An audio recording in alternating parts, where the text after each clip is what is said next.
Friend, আজকে আমরা যেটা দেখাচ্ছি সেটা হচ্ছে পান্তা ভাত। না না না না, এটা পান্তা ভাত নয়, এটা হচ্ছে গরম ভাতকে জল দিয়ে পান্তা ভাতের মতো তৈরি।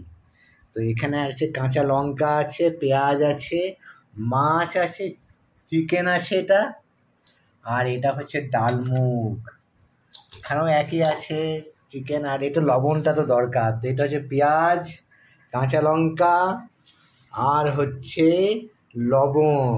তো এই সময়, কারণ এখন হচ্ছে গরমকাল, তো এই সময় রাত্রের সময় কিন্তু আমরা এটা খাচ্ছি। পান্তা ভাত নয়, ধোয়া ভাত এটা, যেটাকে বলা হয় ধোয়া ভাত। তো আপনারা অবশ্যই আমাদের এই চ্যানেলটা যারা দেখছেন, অবশ্যই কিন্তু কমেন্ট করবেন যে আপনারাও এই জাতীয় খাবার পছন্দ করেন কি করেন না, আর আপনার অভিজ্ঞতা কিন্তু অবশ্যই জানাবেন।